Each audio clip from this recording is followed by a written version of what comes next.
Good evening to this evening's broadcast. It's stand by a little bit here. We'll start right promptly at 6 o'clock. We've got some more people coming on the line here.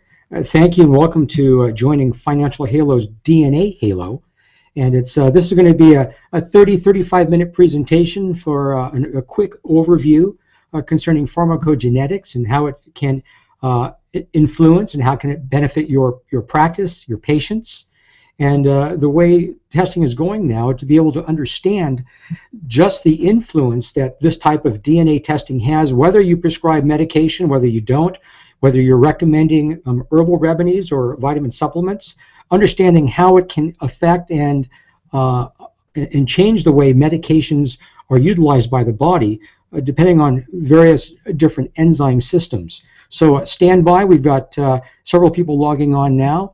We'll give it a minute or two. We'll stand by. We'll start in about 90 seconds.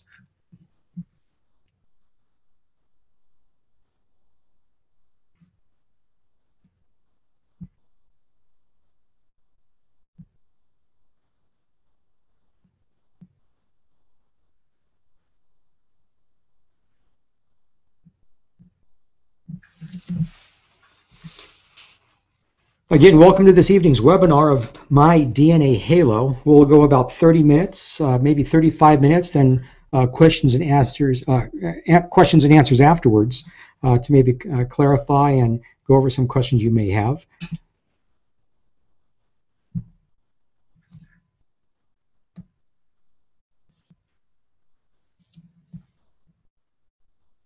If you have any questions that you have that you can write there in the right-hand column, you can write those in, and I can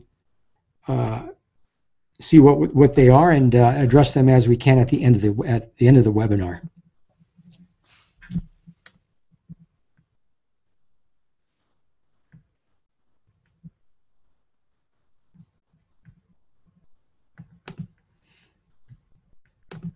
Okay, so let's get started here. One of the things that we find with pharmacogenetics is the way that new human genome research has changed the way testing is done in both clinical and forensic laboratories. Now, one of the things that we've understood from the very beginning, this test was FDA approved only about 10 months ago, and the Mayo Clinic is now using it routinely as a matter of checking and evaluating all of their patients to have a better understanding of what we call personalized medicine. So pharmacogenetics, it's differences we've known for a long time, and from even 100 or more years ago, it's more important to know what sort of person has a disease than to know what sort of disease a person has, and that was from Hippocrates. And if it were not for the great variability among individuals, medicine might well be a science and not an art. And this is from Sir William Osler back at Johns Hopkins School in 1892. You see, pharmacogenetics is personalized medicine, and it's the study of genetic variations that influence how an individual responds to a drug. We've known for the longest time that what a drug will do, but not what it will do in an individual person. And it's the science that allows us to predict a response to drugs based on an individual's complete genetic makeup. So this is the study of the genomic influence on a drug response. And through output data, sequencing, SNP chips, gene expression, this is what gives us the understanding of how various drugs interact with enzyme processes through our genes. And why should a physician test their patients? There's a potential threat on the horizon for physicians, and an article from the UCLA School of Law and Business says that there's testing tool available to assist you in your practice. And if it's not being used proactively, then it can be used as an adverse effect to your practice and a form of liability if not utilized. So as we understand, it's the right drug at the right dose, right indication for the right patient at the right time. And by using this sort of DNA test, it eliminates the one-size-fits-all medication management, which most people have understood for years. It enhances patient care, it enhances patient satisfaction because they understand that they're getting the right drug, or at least the clues for their provider to provide the right drug. It enhances patient compliance because the medications they receive seem to work better the first time around rather than testing and retesting and shooting from the hip. And also it increases patient confidence, knowing that their physician and their doctor is doing the right time the first time. And it also reduces physician liability by improving risk management. And it's the potential to provide tailored drug therapy based on genetically determined variations in the effectiveness, and also to eliminate the possible side effects to a drug. So you have better, safer drugs the first time that a patient's receiving. The recovery time will be sped up, safety will go up, and adverse reactions are likely to go down or completely eliminated altogether. And these are accurate methods of treating by providing appropriate drug dosages depending on how someone metabolizes their drugs or the medications, whether they're a rapid or a slow metabolizer. So it helps to understand how best to prescribe based on dosage, size, gender, things like that. It's going to be a leading force to decrease healthcare costs because it decreases the number of adverse drug reactions, the number of failed drug trials, the time it takes the drug to get approved in research programs.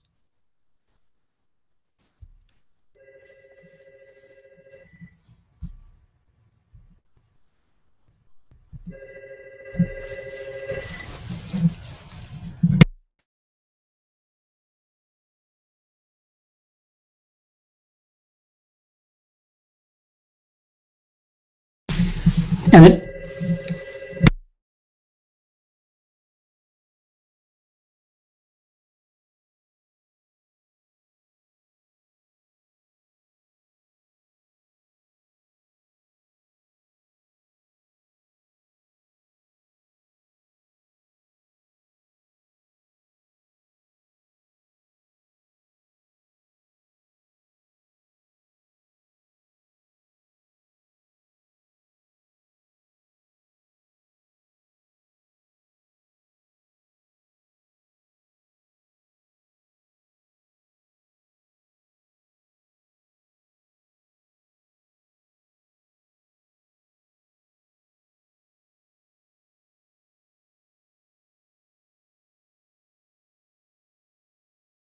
I apologize for that interruption. It allows to give better, safe drugs the first time, and also determines the appropriate dosages for someone being prescribed those medications. So again, as we're back there, it's the drug trials. It'll help to understand how people will effectively function within a drug trial and RCT, and also how they can effectively get to market as well. Now, who should physicians test? Those people that have various alterations in their enzyme cascade. So those that have a higher standard dosage required to receive the desired results. Some people require more of a pain reliever. They require more of an active ingredient. And those people may be identified as being poor metabolizers. People that have had in the past a severe drug reaction, unexplained responses to medications, multiple unsuccessful drug trials, and other health issues, and other multiple organ system failures, or multiple drugs that are prescribed, to understand the interaction between drugs or how someone may or may not be responding appropriately. You see, by simple screening questions, a patient can be offered information so that if they are suspicious or probable, the working diagnosis of metabolic defects can be understood. So questions that would be asked is, if someone's had surgery or dental work, if they needed extra anesthesia or pain medication to manage their problem. Have they ever taken hydrocodone and how they felt after it? And did they get relief? Do they need a higher than usual dosage for medications that they take? Or if they or their family have ever had allergic medications or reactions to their medications. Other questions, because it's not just medications, prescriptive drugs that influence the way drugs interact. You know, do people drink grapefruit juice? There's a lot of drugs, from blood thinners to cardiovascular medications to pain medications, that are responsive to the 3A4 phenotype. Cranberry and pomegranate juice, the 2C9 phenotype is reactive. And then also a last question to ask, do they take herbal supplements? And the FDA has posted 130 black box warnings for various medications that they recommend very highly pharmacogenetic testing prior or soon after prescription, and there's 16 drugs where pharmacogenetic testing is required in order to avert a adverse or life-threatening event. So the testing is better. It's a better predictor of proper diagnosing. It offers rapid determination of a stable therapeutic dose. And physicians and doctors should consider this type of testing for additional peace of mind in selecting which specific or particular drug therapy they're going to entertain and use. And this is where we encourage all healthcare systems and providers to be interested in this as early adopters, and because it soon will become the standard of care, to have all the information available so that it improves and increases clinical decision making. And it's why should we care about this type of testing? Well, there's over 2 million of hospitalizations due to avoidable drug reactions each year. And of those ADRs, 100,000 of those are avoidable. $136 billion in avoidable costs annually because of ADRs. 350,000 nursing home ADRs occur each year. And in a study that they had 3,695 hospitalized patient episodes with ADRs, and half of them were completely avoidable. So the more drugs someone is taking, the greater the chance of an ADR. And a Medicare patient who takes 5 to 8 drugs, which is common, sometimes some are taking as many as 20 drugs a day. There's over 50% of the nursing home patients that have this sort of problem. So it's something we understand that those that are taking over 11 drugs have over a 96% chance of adverse drug events. So pharmacogenetic testing can significantly reduce these statistics and unnecessarily subject patients to these types of ADRs. And see, there's 4 different groups of these types of metabolizers. We have ultra-rapid metabolizers, which can cause subtherapeutic dosage because it's metabolized so very quickly it doesn't have a chance to reach the target organ or system. We have extensive metabolizers, which are normal metabolizers of drugs and substrates. We have intermediate metabolizers and poor metabolizers. A poor metabolizer would have someone that would never even break down that substrate for it to even work. And you can see here some of the major cytochrome P450 isoforms is the A2, the 2B6, the 2C8, and you can see also which type of drugs are associated with the substrates, which chromosomes, and whom it affects. But we can see here 3 to 4% of Caucasians in the 2B6, 1 to 3% of Caucasians in the 2C9, and increasing numbers and percentages in those other groups of substrates and drugs. So we have an inhibitor. It's a substrate that slows or inhibits the metabolism.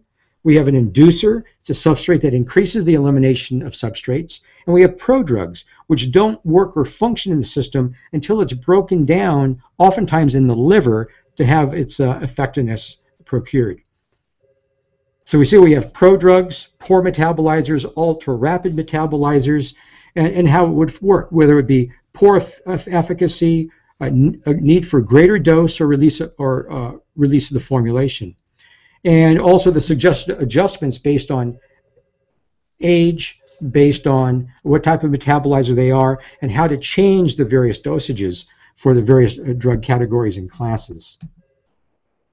So we can see here various different studies that have done. We can just see from Medicine News how various tragic events have occurred, allowing this genetic testing to be used very intently in someone's practice. For an example, a 30-year-old woman gave birth, post-episiotomy, was given codeine.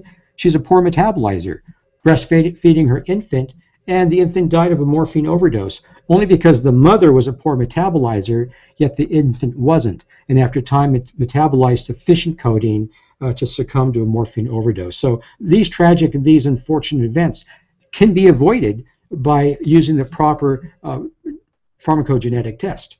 Clopidogrel, another name for heart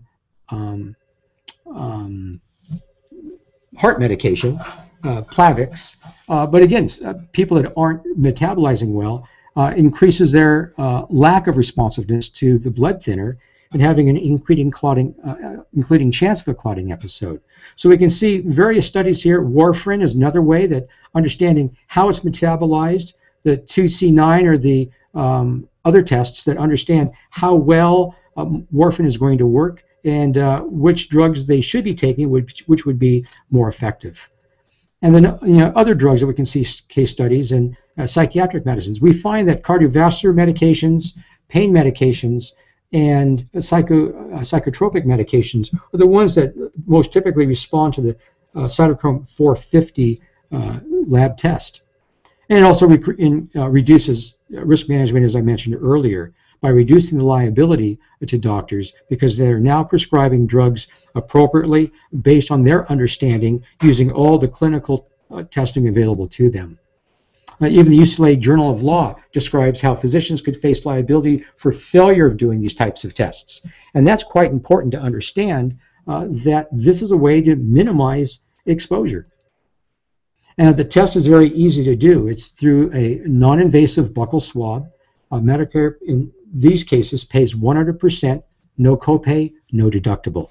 So when this test is approved or pre-authorized based on medical necessity, requires just a simple letter of necessity, these tests can be proceeded with. Now, one of the nice things about the lab we're working with, they offer to all of their clients and client offices, they will pre-authorize all the patients prior to the test being performed so that you can be assured of being covered, the patient being covered, and not having any financial liability to the patient.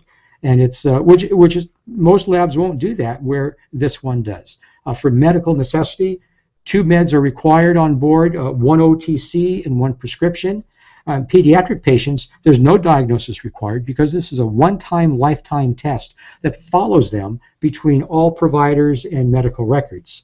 And some doctors need to refer to black box warnings only because of the influence such as codeine, other analgesics, and other cardiovascular preparations have. So with use of our lab, PharmD reports are included. You have private individual consultation with the medical director or the clinical scientist to have a better understanding, to discuss the drug-to-drug, drug-to-gene interactions and recommendations for alternatives. It's why risk the benefit of not doing this test when you can have this test in the patient's file and understanding just exactly what's going on. So, simple buccal swab test. A patient visits the doctor. You take the buccal swab. It's collected in a Federal Express prepaid envelope, goes to the lab. Lab performs the test. Lab then 2 to 3 days later provides the test results to the doctor, and the doctor can either discuss the findings with the patient or just simply change the medication. DNA testing plus the follow-up testing includes what the lab offers as their standard list of tests. They do pain management, drug testing, forensic toxicology, therapeutic drug monitoring, biologic monitoring, and medical surveillance. In addition to these other tests, a testing office not only could do this test, but also do other tests as well. The lab is CLIA, CAP certified, SAMHSA certified and accredited, OSHA, they're approved, licensed in California, New York, Texas, Hawaii, Maryland, Rhode Island, and all states in between, coast to coast, that require certification or registration with their lab if they don't require licensing. The lab also offers NDC medicated kits, and on the RX portion of the medical benefit, oftentimes we're finding that reimbursement to the doctor using this NDC medicated kit is sometimes between $400 and $500, and the lab will also provide free dry kits available for the lab for using with those patients whose insurance do not cover a medicated wet kit. The clinical scientist, as I mentioned before, pharmacist or medical director is available for consult, and the lab obtains pre-authorizations for you, which is a huge way to be able to minimize the cost to you and your office staff taking the time out to do these authorizations. Send the lab a list of your patients, their insurance information, and the lab will pre-authorize for you as a courtesy and as a convenience. So why should doctors test their patients? It eliminates trial and error, no more guesswork. It's the right dose with the right drug for the right indication for the right patient and at the right time. It enhances patient care, enhances patient satisfaction and the patient's compliance, and the confidence with enhanced patient outcomes. Private consultations are available from the scientific staff at the lab, and it also reduces doctor's liability. So there's one question here that remains. After reviewing the risks and the benefits of implementing pharmacogenetic testing, why wouldn't you begin testing of your patients right now?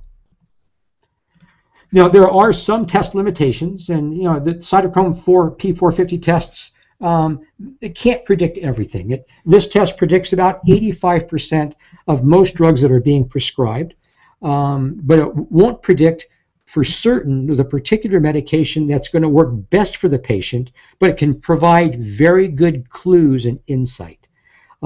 It takes a close look at some of the genes involved, but not all of them. It takes 9 enzymes that it tests off the P450 cytochrome. They're adding more enzymes each week, but right now we're testing 9 enzymes. So, for example, it may not identify specifically an antidepressant medication, but it'll certainly give you an idea if the person would be a poor or an intermediate metabolizer, which would give you a clue of perhaps using something different.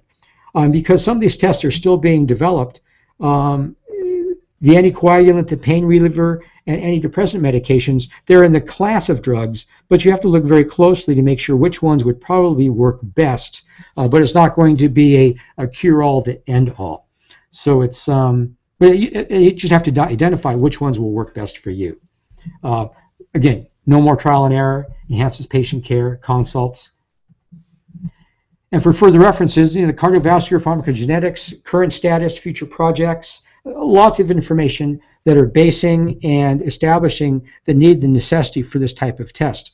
So I urge you to take a look at this, consider this test seriously in looking at the spectrum of tests you run in your office rather than routine CBC, urinalysis, cardiovascular risk profile, chem panels, things like that. This is a way to understand more completely exactly what's going on with your patient population, and also a way to be able to use a wet kit in some cases that would certainly influence and encourage you to be able to use this test, because there's a great income stream that's available that's not available with using other tests or other labs.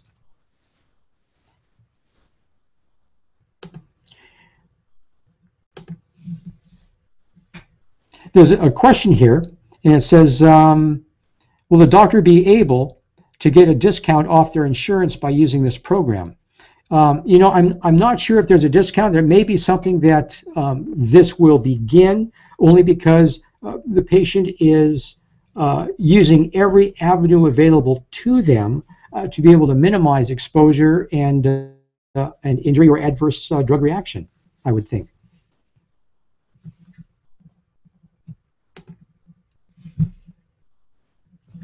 Other questions?